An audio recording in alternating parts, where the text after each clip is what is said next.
I saw my husband and his lover outside the hospital nursery at midnight, cradling their baby daughter. He smirked icily and said, "You failed to give me a family." Then I hit them both before everyone and exposed a secret that broke them. Can you imagine catching your husband, who's supposed to be halfway across the world, in the hospital hallway, right after you've just saved the life of his secret baby with another woman? The man I loved wasn't just cheating, he was a viper, deeply embedded in a twisted scheme that threatened to unravel my entire family. It was past midnight, and the sterile air of the maternity ward hummed with that familiar, urgent tension. My heart pounded a frantic rhythm against my ribs as I raced toward the delivery room. A critical case demanded my immediate attention, a tiny newborn fighting for its life with a congenital brain tumor. My duty as lead oncologist superseded everything. But then, a figure materialized in the dim hallway, stopping me cold. Standing there, etched in the shadows, was my husband, David Sterling. He was supposed to be halfway across the world, immersed in a 2-year academic program in Britain. When David saw me, his face froze, a mask of something I couldn't quite decipher. He looked as if he had 1,000 words clawing at his throat, but not a single one escaped. I didn't have time to process it, to ask the question that screamed in my mind, "What are you doing here?" The obstetrics team had called in specialists from every corner, neurology, oncology. The complexity was staggering, and I was named lead surgeon. As I prepped, the hushed whispers of my colleagues reached me. "She's only 22, someone murmured about the young mother, barely out of college. Heard she had the baby before getting married," another voice added. "The father's outside, looks a lot older, probably." They exchanged knowing glances, not daring to speak the full implication aloud, but the message was chillingly clear. I'd seen countless cases like this, the messy human dramas played out in hospital halls. But I never imagined I'd be the tragic figure at the center of such a melodrama. Looking back now, the signs had been there, subtle yet undeniable. A year ago, David had started showering endless praise on one of his students. Then, 6 months ago, came the sudden announcement, a prestigious opportunity for advanced studies in London. I, buried under the crushing demands of my work, hadn't questioned it. I just accepted it, supported him as I always did. Now, as I scanned the patient file, a name jumped out, Tiffany. The young woman in labor, the mother of this critically ill child, was that student. It clicked into place with a sickening thud. They'd been involved since her graduation, and if it hadn't been for this desperate emergency, he might have kept his elaborate lie going forever. A tidal wave of emotion threatened to engulf me, but I shoved it down hard. No matter who this child belonged to, my sole purpose was to preserve life. That was all that mattered. For the next 36 hours, I poured every ounce of my skill and will into those 4 operations. Twice, exhaustion nearly claimed me, my vision blurring at the edge of the surgical table. But in the end, we saved that child's life. Tragically, due to the tumor size and the pressure it exerted on delicate nerves, little Leo would likely suffer from cerebral palsy. When I finally stepped out of the operating room, my body screaming in protest, I saw David in the hallway. One arm was draped protectively around Tiffany, his face etched with deep concern.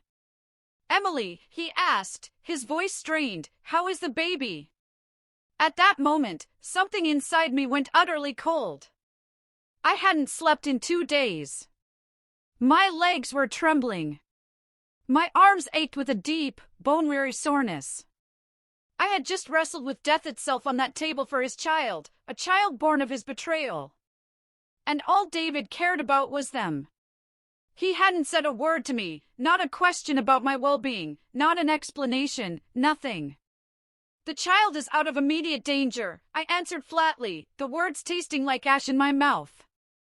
"However, there may be long-term complications. You should prepare yourselves for the possibility of cerebral palsy." Suddenly, Tiffany screamed, her voice shrill with raw hysteria. "You evil woman! You have no medical ethics. You saw I had a child with David, so you used the surgery to hurt my baby." She lunged, fists raised, but David, ever the protector, grabbed her just in time. Then David turned to me, his face twisted into something I barely recognized. Emily, I cannot believe you. I always thought you were principled and kind, but you brought your personal feelings into the operating room. If you have something against me, take it out on me. Not an innocent newborn. How could you do this? He held Tiffany tightly as she sobbed against his chest, looking at me with eyes full of sorrow, as though I were the villain in this twisted drama. The people around us were frozen, utterly shocked by the spectacle. Smack. I slapped David hard across the face. Before he could react, I grabbed Tiffany by her hair and struck her too. She tried to lunge again, but my colleagues, snapping out of their stupor, quickly stepped in to restrain her. You two have the nerve to call me unethical? I practically spat, pointing a trembling finger at David. Emily, give my all in every single surgery. I don't owe you anything. And you? I swung my finger to Tiffany. While I was saving lives, you were sneaking around with a student and even had a child with her. You told me you were in England, David. Was this your idea of professional development? David avoided my gaze, unable to meet my eyes. Tiffany, still clinging to his arm, cried out, Professor, our little Leo will never walk. David suddenly looked up, a venomous glint in his eyes. The baby is innocent. If you want to hate someone, hate me. But you are one of the best tumor surgeons in the country. How could a small tumor lead to such a consequence? Is it because you can't have children? Is that why you had to ruin mine, too, Emily? You did it on purpose. I stared at the man before me, barely recognizing him. He had once been a kind, optimistic young scholar with a warm smile. Now he looked like a stranger, filled with pure venom. This is the price of your betrayal, I said coldly, my voice cutting through the stunned silence. Instead of lashing out at me, you should be thinking about how to care for that child. Tiffany screamed, I will make you pay for what you did to Leo. David pulled her close, whispering, let us go see our son. I will take care of the rest. The incident predictably reached the hospital director's ears almost immediately. He granted me a 2-month leave to rest and recover. Those quiet days gave me time, too much time, to reflect on who David truly was. He had come from a modest background, working his way up through scholarships. When we met in graduate school, I supported him through everything. After he entered his PhD program, he earned barely anything. I worked double shifts at the hospital to support us both. At one point, I became pregnant, but he was in the middle of an important research project, and I didn't want to burden him. I chose to terminate the pregnancy. The procedure left my body weak, and I never managed to conceive again. Later, with the help of my influential parents, David secured a teaching position at the university. He soon became the youngest professor in his department. Over the years, he grew distant. I thought it was just the routine of marriage, the loss of initial passion. I never imagined that behind the coldness was this level of betrayal. I never thought the man I had sacrificed so much for would repay me like this. On the 5th day of my vacation, my phone rang. It was David. Emily, he growled, barely containing his fury. Did you freeze my bank accounts and put a hold on my property? I replied calmly, yes. I filed for a property preservation order. Is there a problem? I was trying to be civil, but it looks like you are forcing my hand. Fine, we'll get divorced. I let out a cold laugh. Actually, the divorce should have been my idea. You've become so filthy, I wouldn't want to touch you again, let alone stay married. Second-hand goods? No, thanks. With that, I ended the call. Sometimes it only takes a single moment for a woman to truly wake up. When I entered the operating room a few days ago, I still held on to a sliver of hope for my marriage. But what happened outside those doors shattered it completely. From that moment on, I was done. A woman who sees the truth becomes sharp and decisive. I hadn't wasted a single day during my break. I made a detailed inventory of all our shared property and filed for legal protection of those assets. I would not let David walk away with anything. The next morning, a court summons arrived. "Miss Emily," the official said politely, "your husband has filed for divorce. You are requested to appear in court at the appointed time." Perfect. All my documents were ready. I was just waiting for the courtroom door to open. On the day of the hearing, I arrived right on time. David, clearly prepared, stood up and spoke confidently. "Emily is never home," he declared. "Out of 360 days in a year, she is away for at least 360. Our relationship has broken down completely. I request a divorce and an equal division of assets."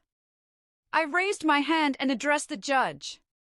"Your Honor, it is true our marriage has broken down, but not because of distance. It is because David was unfaithful." David snapped back, "I never cheated. You can't just throw out accusations like that without proof." I ignored him entirely and turned to the judge again. "We have submitted the paternity test results, Your Honor." David's face twisted in disbelief. "How did you get a DNA test?" Then realization struck and his expression turned dark. "You were planning this all along. I should have divorced you years ago. You kept my genetic material after all this time. You must have forgotten about the hair we tied together during our wedding ceremony," I replied coldly. "It has always been stored safely at home." He glared.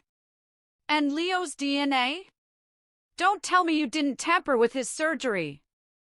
I rolled my eyes. "He had brain surgery. It requires head shaving, naturally. Hair was removed. You planned everything, didn't you? You are heartless and cold as always." "Order," the judge interrupted, banging the gavel. The shouting had gone too far. I turned to the bench.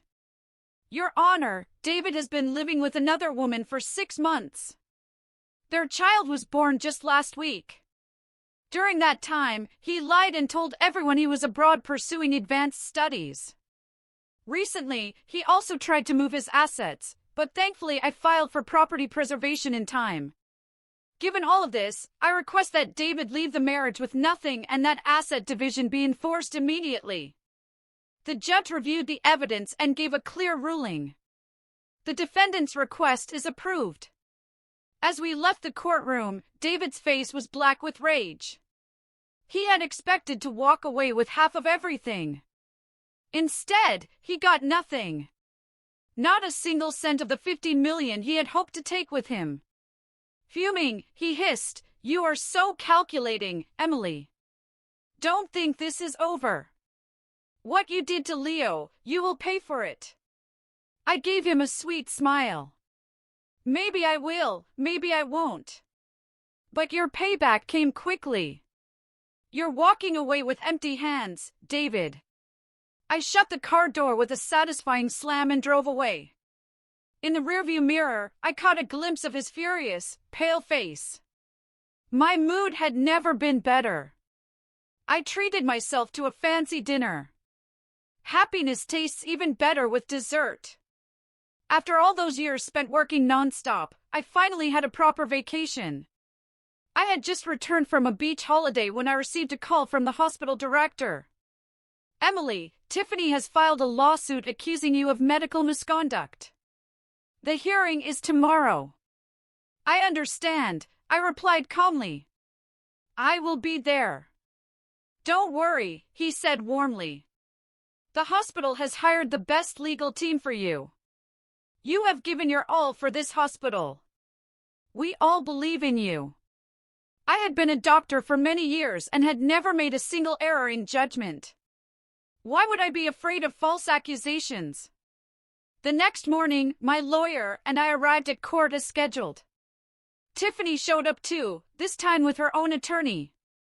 It seemed she had finally decided to take things seriously. Right from the start, Tiffany wept dramatically, claiming I was jealous of her and had deliberately harmed her child.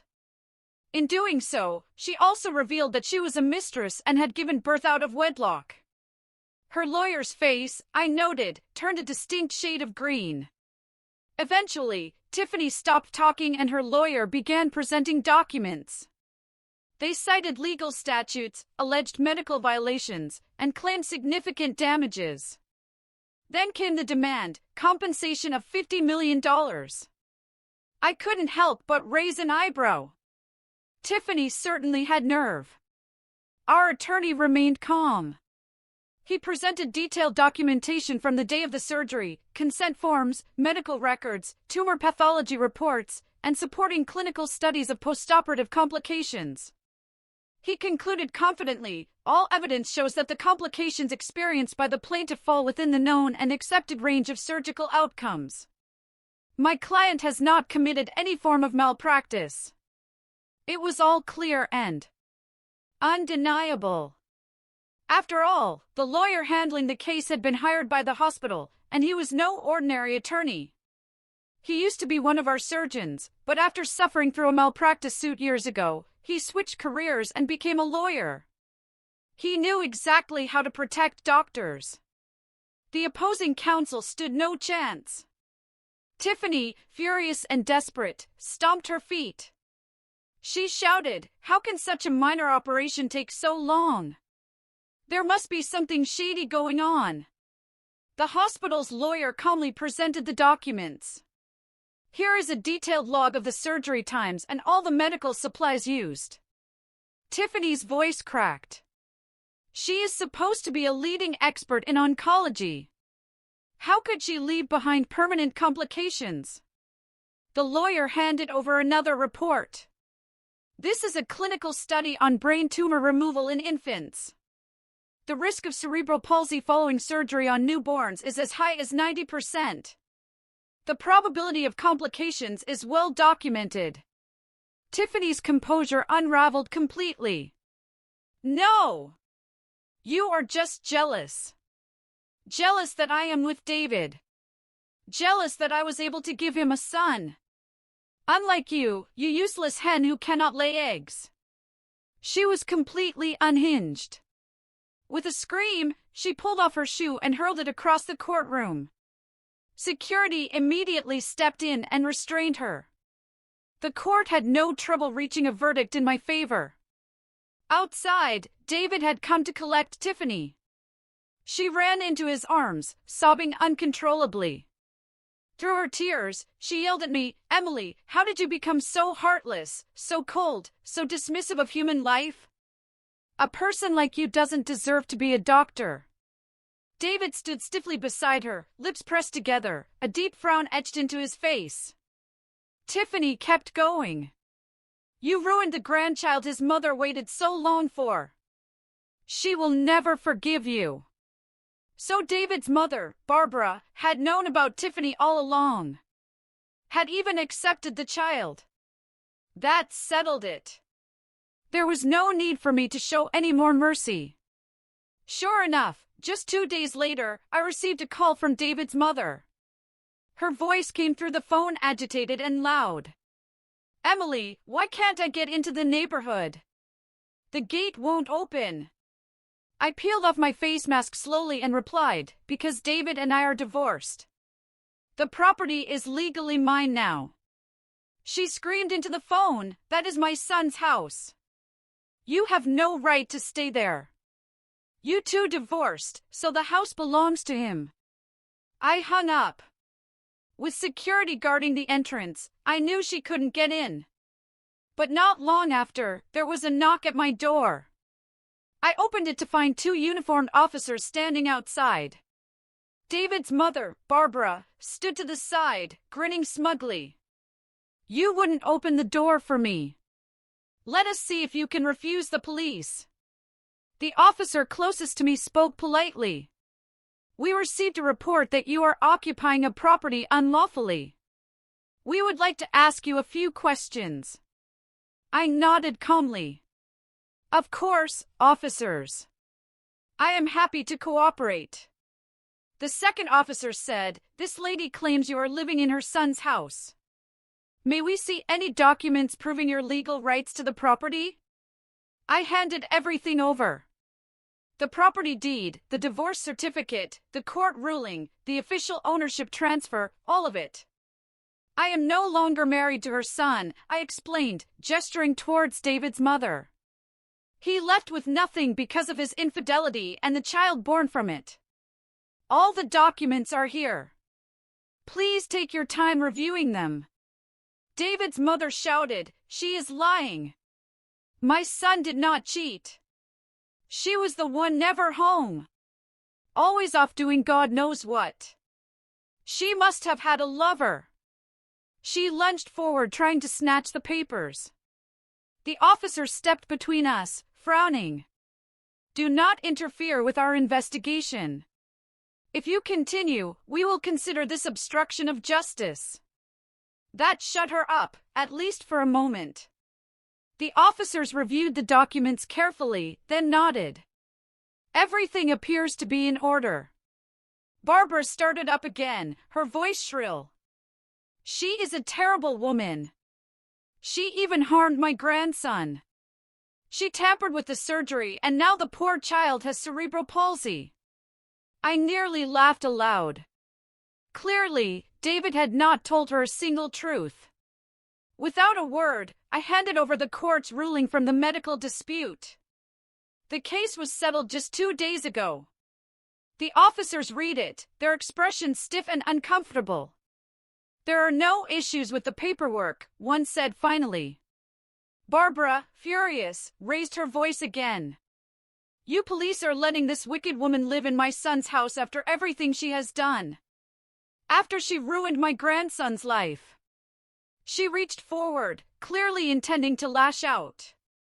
The officers immediately stepped in. You filed a false report, and now you are attempting to assault officers. This is your final warning. One more move like that and we will take you into custody. My son is a professor at a university, she screamed. You cannot touch me. But the officers did not flinch. They restrained her, calm and professional. Still, she raged. I see it now. You are all working together. Emily, you vile snake. You tricked my son out of his money. You ruined my grandson.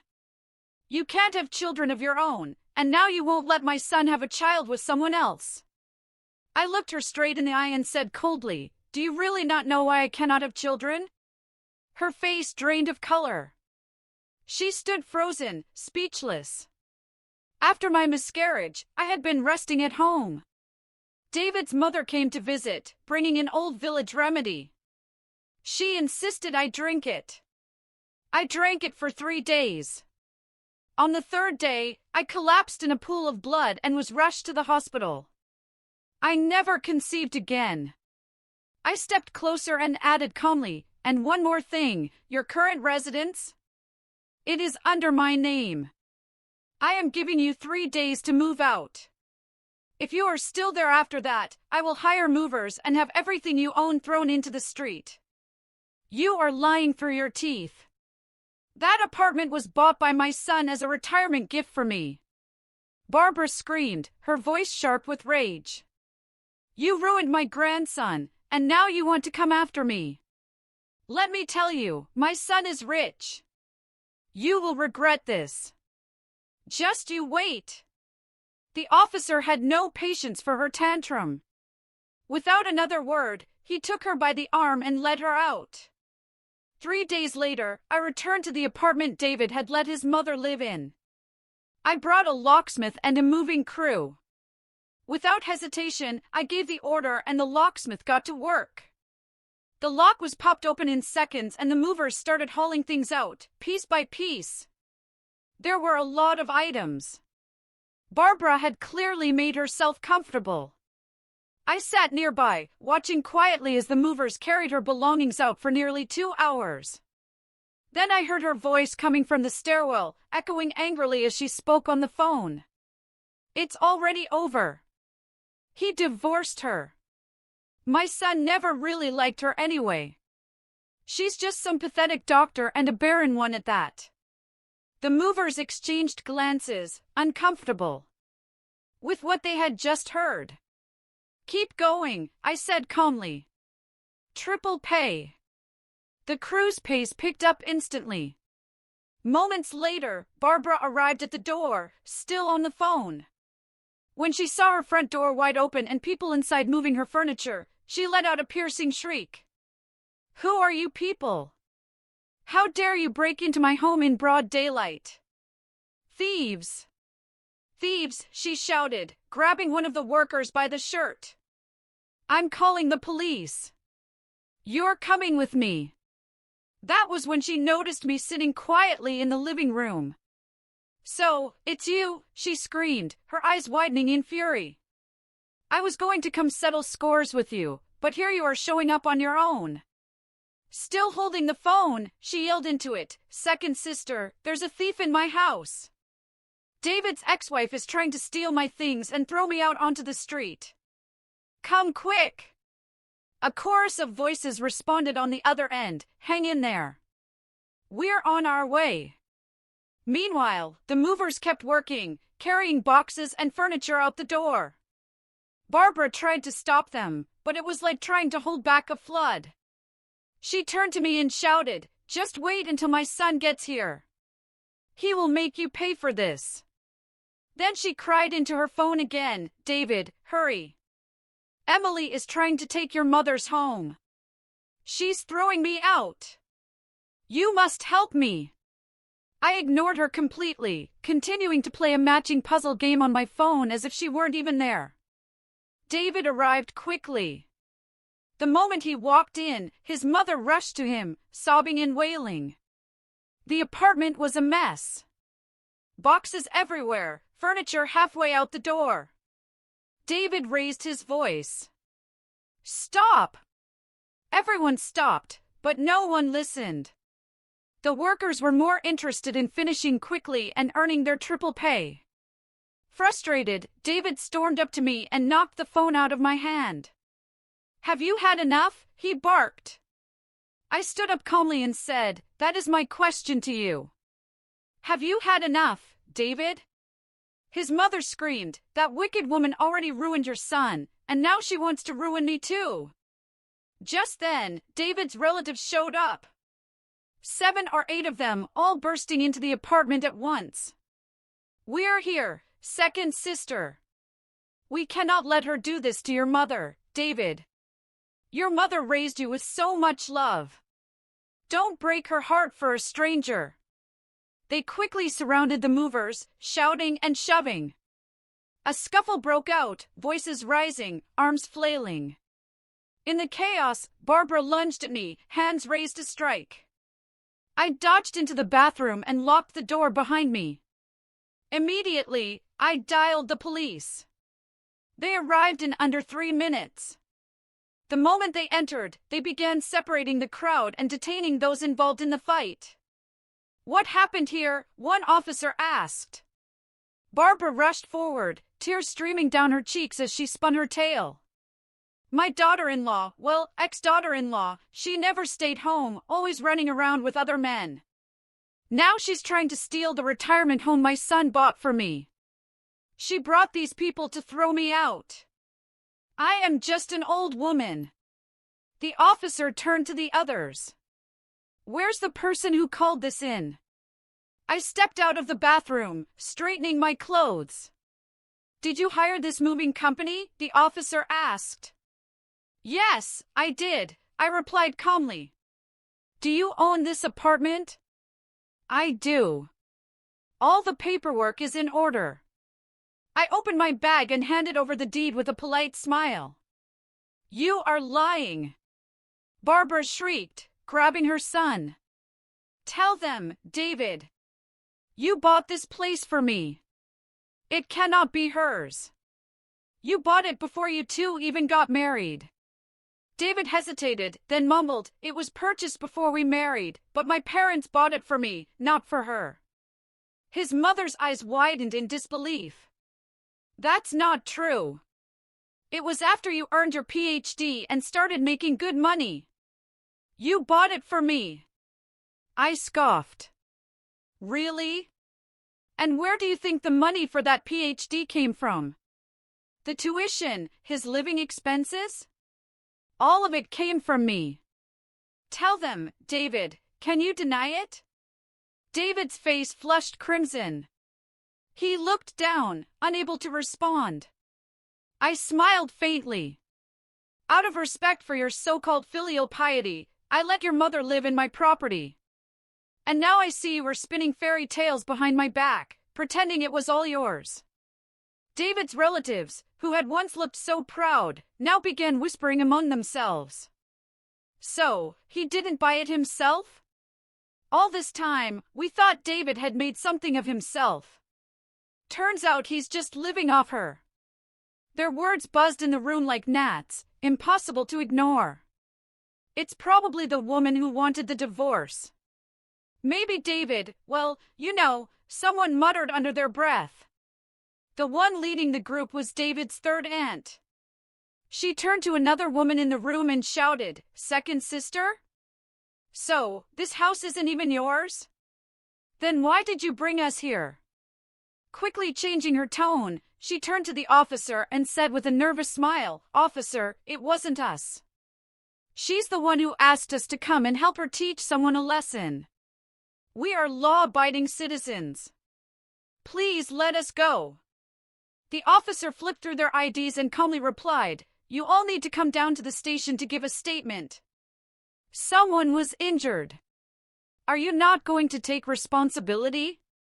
A few of the movers had visible bruises and scratches on their arms and faces. Hearing this, David's third aunt lost her temper and barked, "David, your mother was the one who invited us, and our family doesn't have money. You're a professor. You can cover it, right?" Barbara, unwilling to see her son spend a penny, snapped, "You are the ones who got physical. Why should my son pay?" The shouting resumed. The police had to separate them into different rooms to finally restore peace.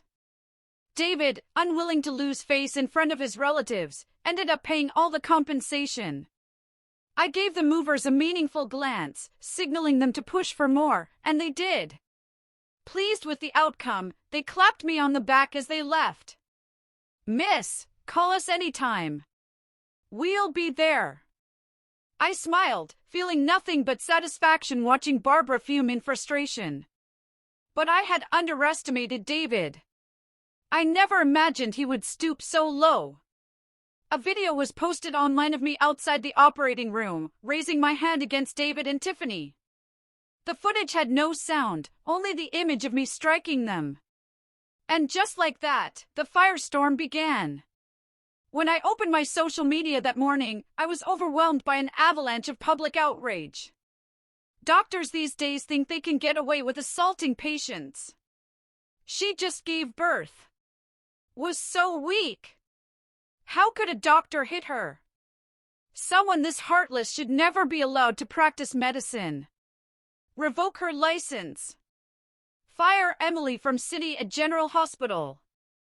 Fire Emily immediately. The comment threads were endless, vicious, and loud.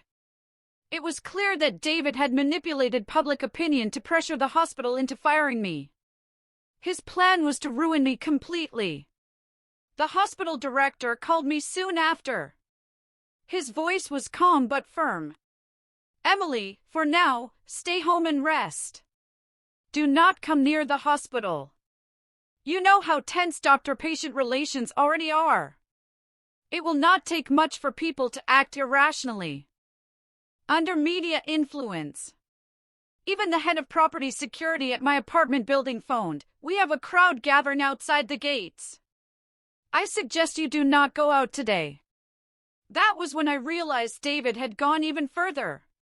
He had leaked my personal address online. He really did want something to happen to me. After all, when a mob gets going, no one person can be held accountable. Just then, my parents called. My father's voice came through first. Emily, what is going on in that video? Did David really do something so disgraceful? They had always been my solid foundation, my quiet strength, but they were older now, and I did not want to worry them. Dad, Mom, David, and I are divorced. He did betray me, but I am handling it. Please don't. Nonsense. My father interrupted, his voice rising. How could you not tell us when something like this happens? Do you think we Spencers are the kind of people who just stand by and get bullied? I'm not really bullied, I said softly, fighting back the tears. I made sure David left with nothing. This mess online is just a small trick he's playing. I will clean it up soon. I hadn't cried through any of this. Not through the divorce, the betrayal, the chaos. But hearing my father's voice filled with righteous fury and care made my heart ache. Emily, he said firmly, do not worry. Your father will make sure justice is done. Dad, please don't get too angry. Watch your health. People like David are not worth my anger, he replied with a scoff. Now that my parents were involved, I knew I had to end this fast. I couldn't let them worry longer than they already had. And then, finally, things began to change. A new video surfaced online, this time with audio. My voice rang out clearly, you two are shameless. How dare you blame me? I, Emily, have always done my best in every surgery. I have never failed a single patient. And you, while I was saving lives, you were sneaking around and having a child. You said you were in the UK. Was this your idea of academic training? The tide began to turn. I posted our divorce certificate, the final court judgment, and even the hospital's internal review confirming there was no malpractice. I reached out to a few media outlets, and soon the story was everywhere. Public opinion flipped almost overnight. The condemnation shifted from me to David. So this is what a university professor looks like these days. David shouldn't be teaching anyone. Just another cheating professor. No morals at all. And the mistress is one of his students. How shameless. Then came the real hammer blow. A student from David's university leaked a video of Tiffany's thesis defense. In the clip, an elderly professor flipped through her file and tossed it aside, muttering, "No need to look at this. No matter how she performs, Professor Sterling will cover for her." The internet exploded. Hashtags began trending, hashtag #RevocateFanadegree and hashtag #InvestigatiAcademicMisconduct. Among the most vocal were students.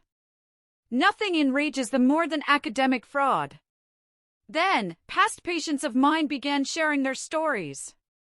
We are from the countryside. Couldn't even get a regular appointment. Dr. Emily squeezed us in and only charged the base consultation fee. We are forever grateful. My mother was misdiagnosed in our town. Dr. Emily prescribed a $2 medicine and cured her completely. She saved my mom's life. Even when other hospitals gave up, Dr. Emily gave us hope. And honestly, I had to give credit to the internet users. They dug through our story like detectives, piecing together a timeline of David, Tiffany, and me. The situation grew so large that David's university could no longer ignore it. They issued a formal statement. David would be temporarily suspended from teaching duties pending the investigation. Of course, it was all just for show. A heavy hand at first, then a gentle release. Someone clearly had David's back, but if they wanted to play politics, fine. They had their people. I had the Spencers. Days passed. The storm slowly died down. Then David called me, smug as ever. Emily, did you really think public opinion alone could bring me down? His voice was full of arrogance. I am one of the top young scholars at the university. I am leading over a dozen national-level projects. The school is grooming me for an academician title.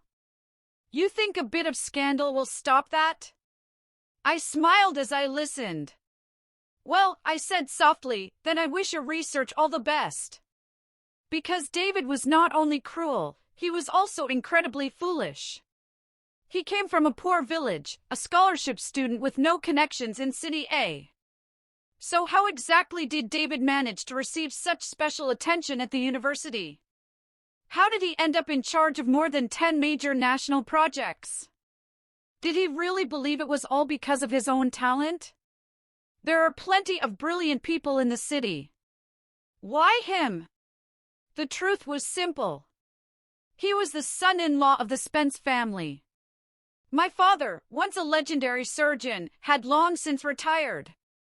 For years now, only the elite, those in the highest circles of influence, could even hope to persuade him to lift a scalpel. Back in his prime, people had to book him months in advance and even send private jets to bring him in for surgery. Though he no longer practiced, his name still held power.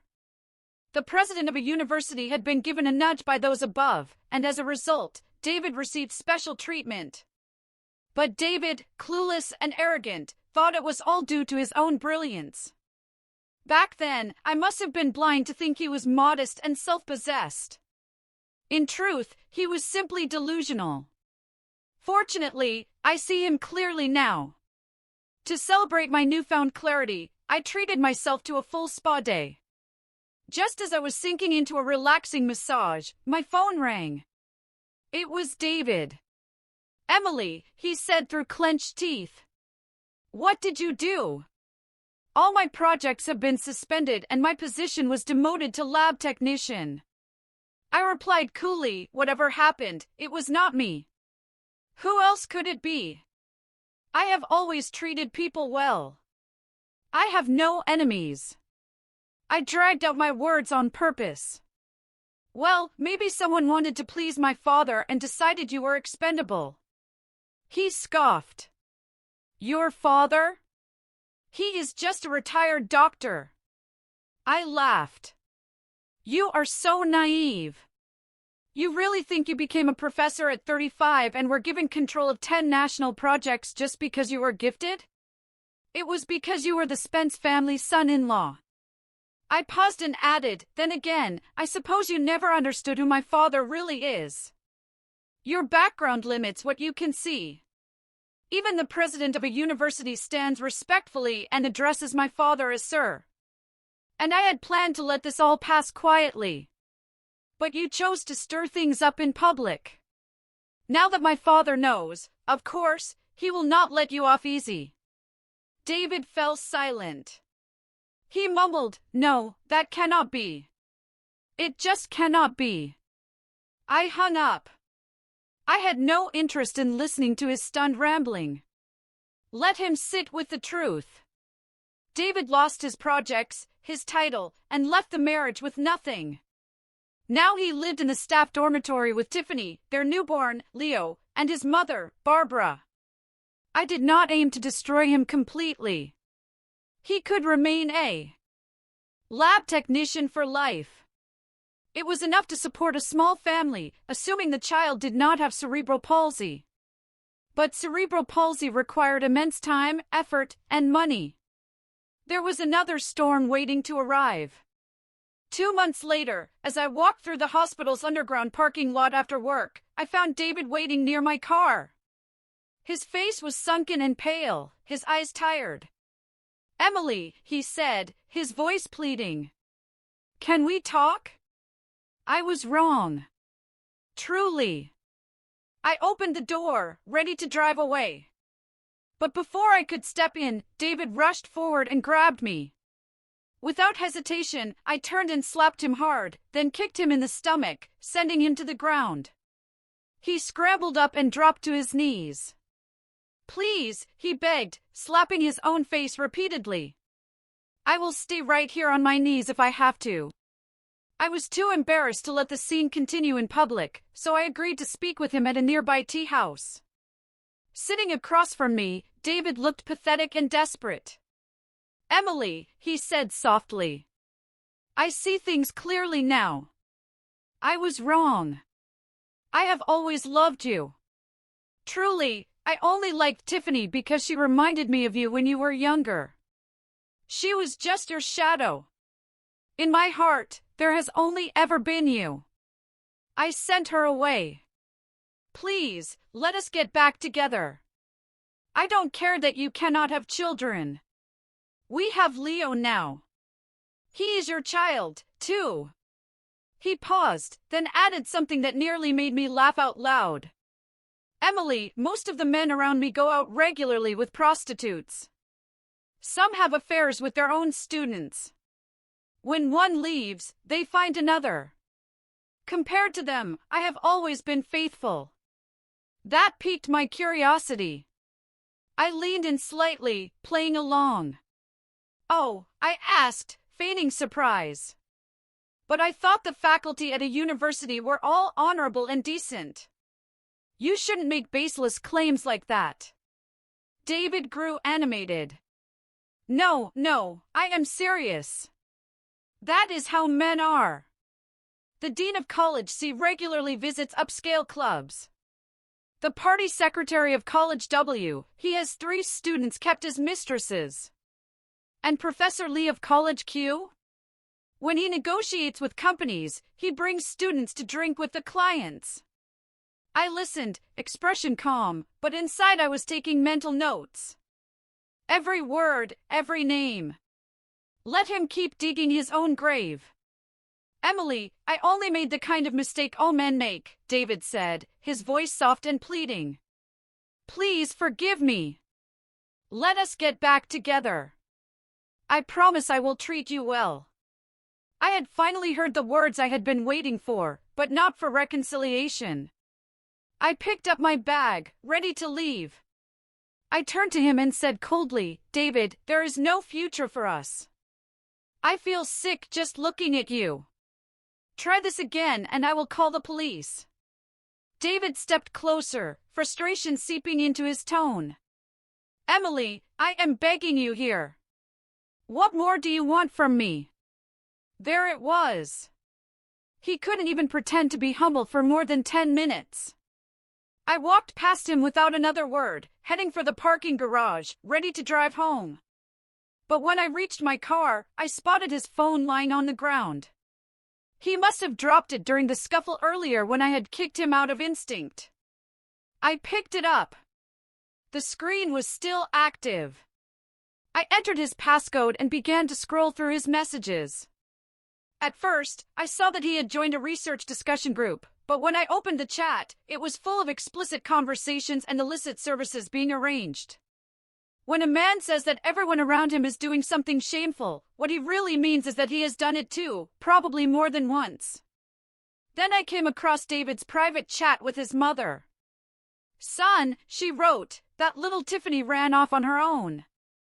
At least we didn't have to kick her out ourselves. Be patient," she continued. "Once you get Emily under control, we will have everything. She is an only child. Once her parents are gone, it will all be yours. They're getting old. Just a couple more years. You can manage that. A woman always needs a man. What happened with Tiffany is not a big deal. Just sweet talk her a little." My hands trembled with rage. It was bad enough they had plotted against me, but to drag my aging parents into their scheme, that was beyond forgiveness. I had tried to show mercy, to leave things with some dignity. But once David targeted my family, he left me no choice but to respond with the full force of my anger. Ever since the video of me slapping Tiffany outside the operating room had gone public, I had started carrying a hidden camera button just in case. It was meant for my protection.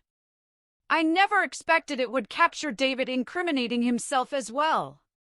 That night, I sat at my desk and carefully organized everything I had found. David's vile messages, his mother's schemes, and the full recording from a hidden camera, including David's list of corrupt professors. I packaged the files and sent them directly to the Ministry of Education and the National Supervisory Commission. It was time to clean house in the academic world. To avoid any further contact with David, I submitted a formal request to the hospital asking to be transferred for medical aid work in a remote region. Out there, under the vast and open skies, I found my heart slowly settling again. In the second month of my stay, I came across news of disciplinary action taken against professors at David's University.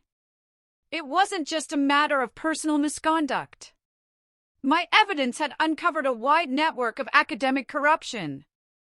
David had been just one thread in the web, but pulling on it had unraveled a tangled mess of dishonesty and deceit. Looking back, being betrayed by him felt insignificant compared to the systemic rot exposed. The quiet solitude of Xinjiang was a balm to my raw nerves, a stark, beautiful contrast to the concrete jungle I'd left behind. Here, under the watchful gaze of the TN Mountains, I found a different rhythm. My days were filled with purpose, treating a community that genuinely needed me, where the struggles were often against nature and poverty, not human deceit. The vast open skies seemed to expand something inside me, slowly, surely, filling the empty spaces David had left behind. News from the outside world trickled in like rare rain, carried by a colleague's email or an occasional phone call from my parents. The disciplinary action at David's University, they confirmed, had deepened. He was officially demoted, stripped of all his projects, relegated to the very bottom rung. It should have brought me immense satisfaction, a vindictive cheer, but it didn't. Instead, there was just a hollow ache. It felt like merely trimming a poisoned branch when I knew deep down the entire tree was infected. My initial sense of peace, hard-won as it was, began to feel fragile. The reports from the university were sterile, formal, detailing bureaucratic processes. They spoke of academic misconduct and ethical breaches, but they didn't speak of the callous disregard for human life, the manipulation, the sheer audacity of David and his mother's schemes. It was a partial victory, a surface-level cleansing, but the rot I'd glimpsed beneath the surface was far more pervasive. One evening, as I walked back to my modest living quarters, the chilling mountain wind whispering around me, I received an encrypted message. It was from a new anonymous source, someone who simply identified themselves as concerned faculty. The message contained a link to a private forum buzzing with hushed, fearful conversations about a far wider network of corruption within David's University, stretching beyond just academic fraud. It spoke of financial kickbacks, rigged research contracts, and systemic abuse of power, all shielded by a select group of powerful individuals. David, it seemed, was indeed just a small, disposable cog in a much larger, darker machine. This wasn't merely about personal revenge anymore. It was about tearing down a corrupt system that preyed on young minds and honest work.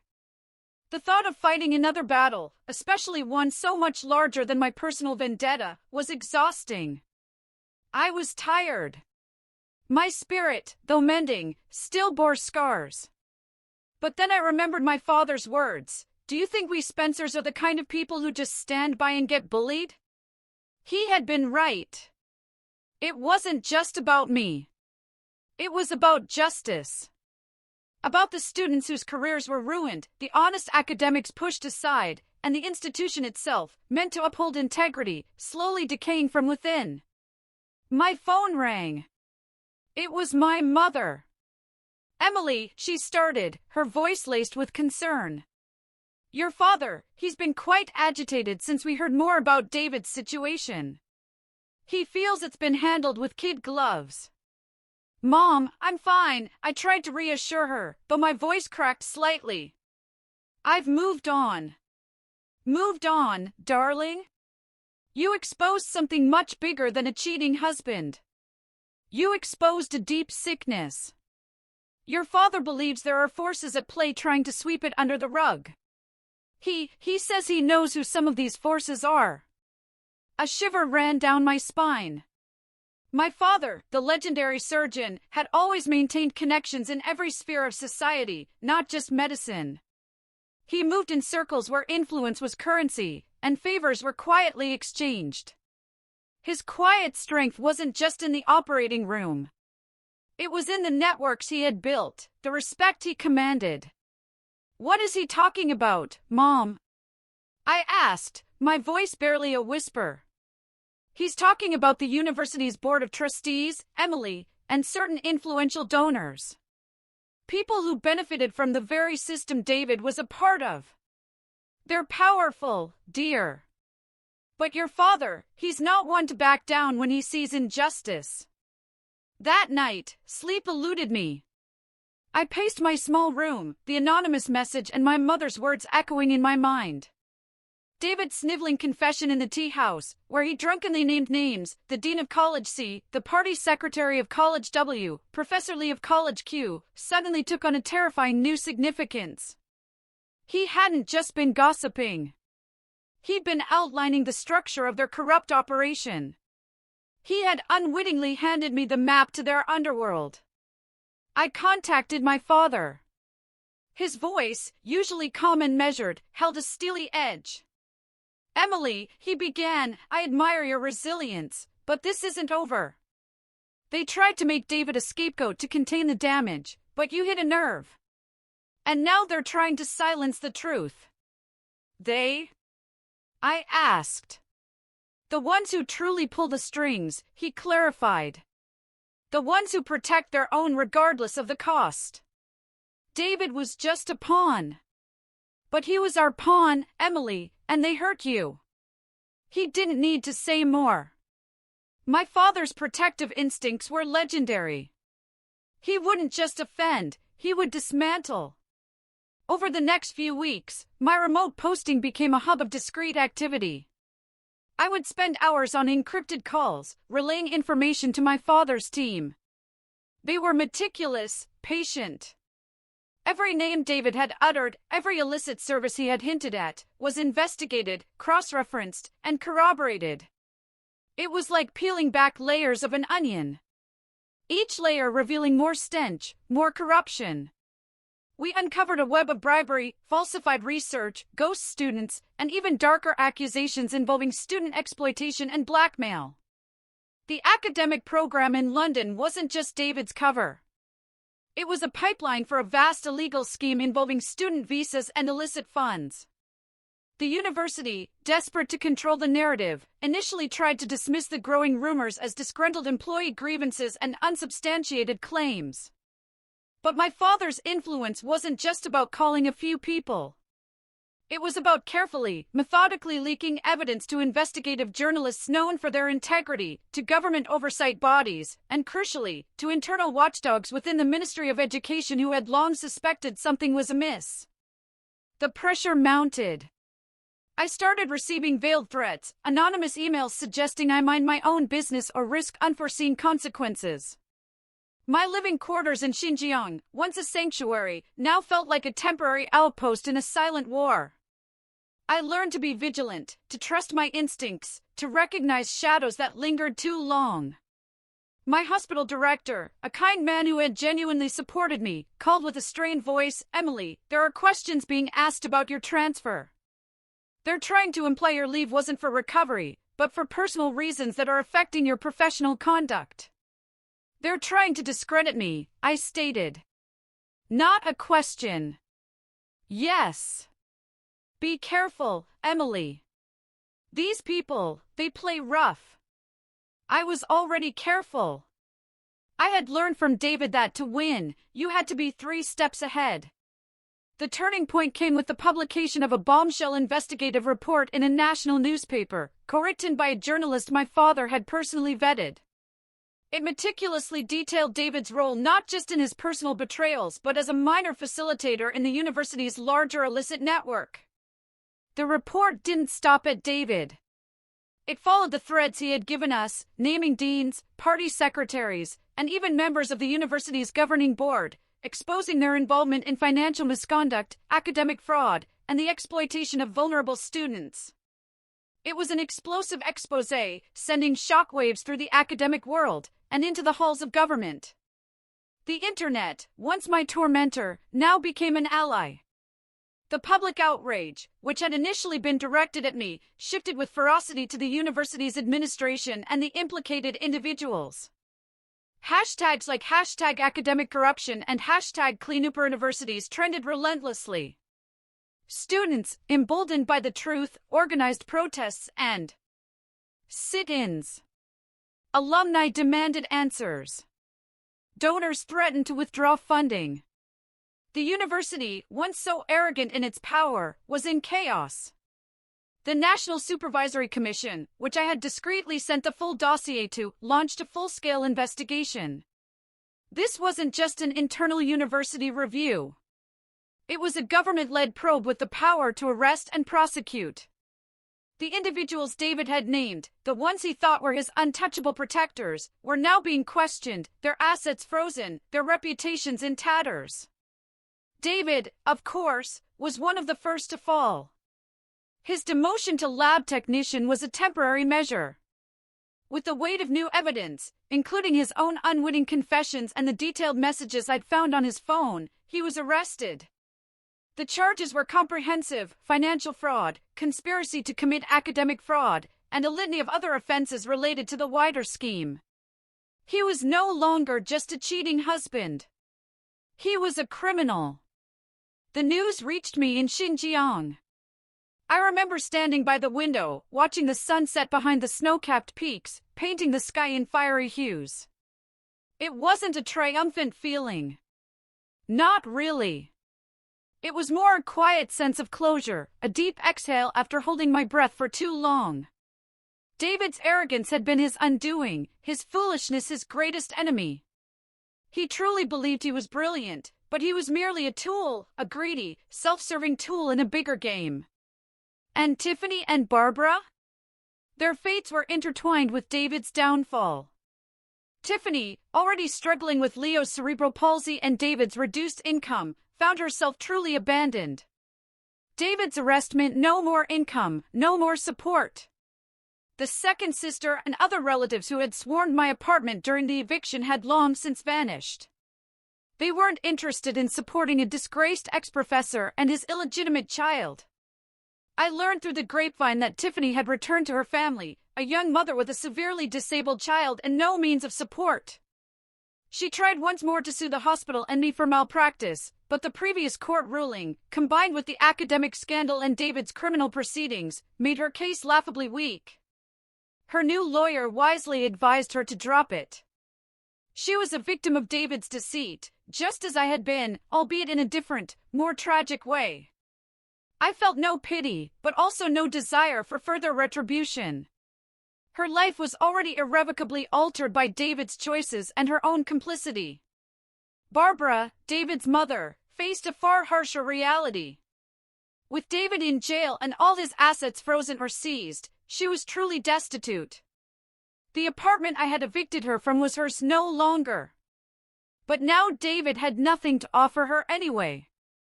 Her son's riches had evaporated. She was forced to rely on distant, reluctant relatives. Her once proud demeanor replaced by bitterness and isolation. The officers, I heard, had also investigated her for obstruction of justice and making false reports, but ultimately decided against pressing charges given her son's more severe situation. It was enough. They had lost everything they valued: money, status, their carefully constructed illusion of success. With the legal and academic battles behind me, a profound shift occurred within me. The coldness, the anger, the sharp edge of survival began to recede, replaced by a deep sense of calm. I had not only reclaimed my life and reputation, but had played a pivotal role in exposing a system that needed to be purged. My father, in his quiet way, was immensely proud. "You didn't just survive, Emily," he told me during one of our rare video calls, his eyes twinkling. "You brought down a dynasty of deceit. You are truly a Spencer." My time in Xinjiang became even more meaningful. I embraced the challenges, finding immense satisfaction in healing people, in teaching young doctors, and in contributing to a community where my skills made a tangible difference. I didn't feel the need to return to City A immediately. The clamor of that life, the societal expectations, felt distant and unimportant compared to the vastness of the mountains and the sincerity of the people here. I was rebuilding not just my career but myself, brick by honest brick. One crisp morning, several months after David's conviction, I received a package. It was a formal letter from the Ministry of Education, signed by the very official who had quietly guided my father's team. It was an apology, a commendation, and an offer. They recognized my instrumental role in uncovering the corruption and extended an invitation to join a newly formed national task force dedicated to academic ethics and oversight. It was an opportunity not just to practice medicine, but to shape the very future of ethical academic practice, to ensure that what happened to David and his victims would never happen again. It wasn't a choice I made lightly. It would mean leaving the peace of Xinjiang, re-entering a world of bureaucracy and political maneuvering, but it also offered a chance to make a lasting systemic change. It was a chance to use my experiences, my pain, for a greater good. My purpose, I realized, extended beyond the operating room. It extended to prevention, to protection, to ensuring the integrity of the institutions I once revered. My life, indeed, was only just beginning. It wasn't the life I had planned, not the quiet married life I had once envisioned, but it was a life forged in fire, tempered by betrayal, and purified by a fierce commitment to truth. I had lost a husband, a marriage, and a part of my innocence. But I had gained clarity, strength, and a profound sense of purpose. The mountains had taught me resilience. The patience had reminded me of compassion, and the betrayal had shown me the enduring power of justice.